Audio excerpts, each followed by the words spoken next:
Hi, Tom here from the Dreamcast Junkyard, and with this video I wanted to do a very quick look at a new game that's been discovered for the Dreamcast. It's called Millennium Racers Y2K Fighters. It was released for the PC back in 1999, and there was no hint that there was a Dreamcast version actually in production.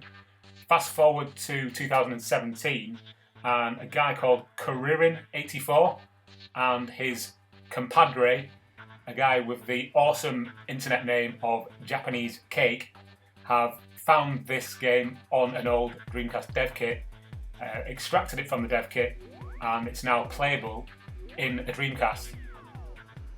Now, as you can no doubt tell, this is a futuristic racing game in the vein of other futuristic racing games, and it's not really got a lot of competition on the Dreamcast. The only other ones in this kind of style that I can think off the top of my head are things like Pod 2 and Magforce Racing, neither of which are actually very good. There's also Star Wars Episode 1 Racer, but I don't really count that as a futuristic racing game just because it's set in the Star Wars universe, if that makes sense. This is really interesting though because there's quite a few unique characteristics in this game that I've never really seen before in a racing game. Well, certainly not back then in 1999 anyway. And that is the ability to basically jump.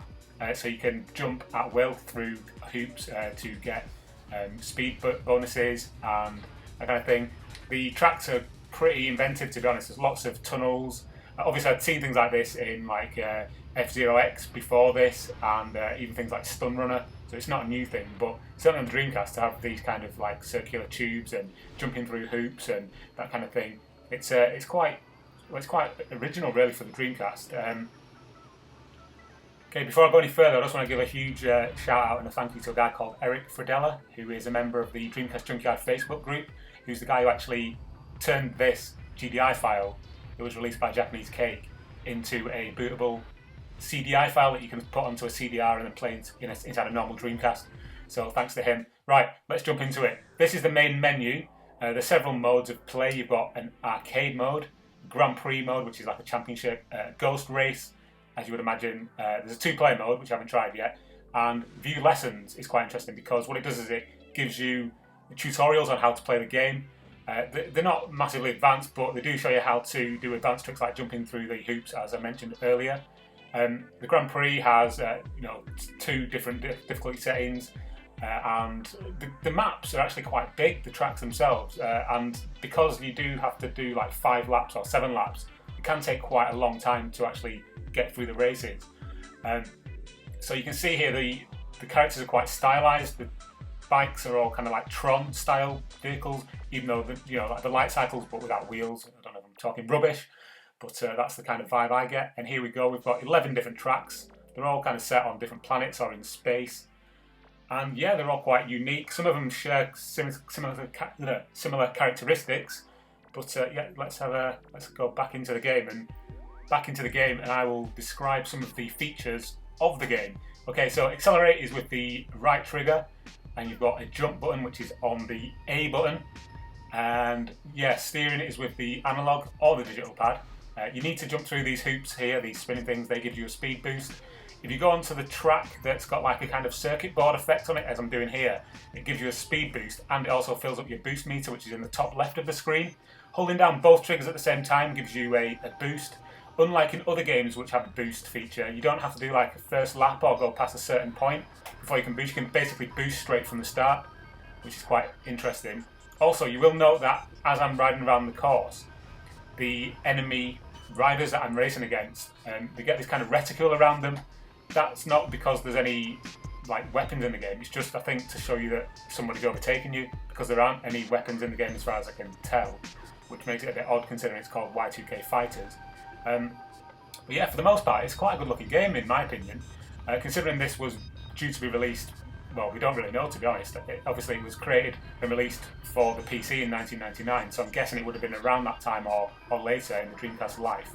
But the tracks are quite inventive, and they're all quite unique, and I do like this kind of, as I mentioned earlier, like a sort of a Tronish vibe. Everything's quite neon and glowing, and some of the tracks are very like Egyptian or futuristic Egyptian, like Stargate, that kind of weird, like anachronistic Egyptian style of artwork, which is quite nice. And yeah, if other characters smash into you, then you generally just kind of spin around. It's a bit like V-Rally, where you clip the grass at the side and your car just spins around 180 degrees. There's a lot of nice effects you can see here. There's rain effects.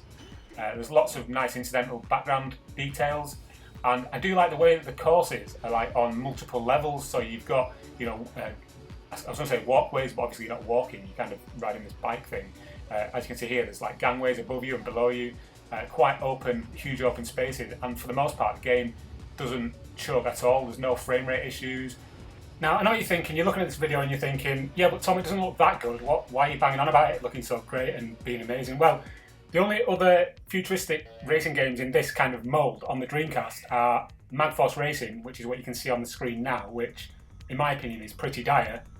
And the other one is Pod 2, which was kind of like a proof of concept for online racing. There's not really much of a one-player experience, but yeah, as you can see from the clips that I've put on the screen here, they both look pretty bad compared to Millennium Racer.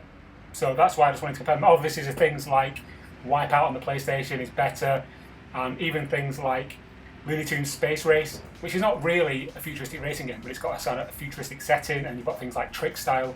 But for flat-out futuristic racing, I do think that Millennium Racers is probably the best one on the Dreamcast. Is Millennium Racers perfect? Well, not really. Is any game? However, that said, for a game that was never released and is complete and free to play now, it's pretty damn good. It's not, as I say, perfect. Some of the gameplay mechanics are a bit annoying. I think it's really odd that there's no weapons, and it's really, really easy to fall off the track in some places. And in other places, you've just got basically these kind of channels that run through the track, and you just can't get out of them because you're just kind of stuck in these little ravines. Likewise, when you hit other players, they just kind of stop you dead. Sometimes you don't see ridges in the track, so you just kind of bounce off them, as happened to me just then when I was trying to get up on that ledge. And yeah, the controls can be a bit fiddly. It's really hard to try and stay on the track sometimes, just because they're so narrow. But, well, there you go, there's a perfect example. However, for a free game, and also one that is highly competent, let's be honest, if this had been released back in the day, it would have probably got pretty decent review scores, even though it's not a Wipeout killer by any means, what it is. And even though there are some niggles with the gameplay and the way that you can fall off the track and you have to jump over stuff, it's still a lot of fun. There's lots of tracks, there's lots of play modes, the bikes handle well, there's a decent championship mode. Yeah, there's a lot of longevity here, and for a game that was never released and it's here complete, full, for you to just download and play for free. Yeah, go and grab it. I mean, I'm going to put the download links in the description, and also the article that I put up on the Dreamcast Junkyard main site, which was kind of announcing the game's release. But yeah, thanks to everybody involved and those who have actually made it possible for us to play this game. Yeah, I think it's fantastic. Give it a go.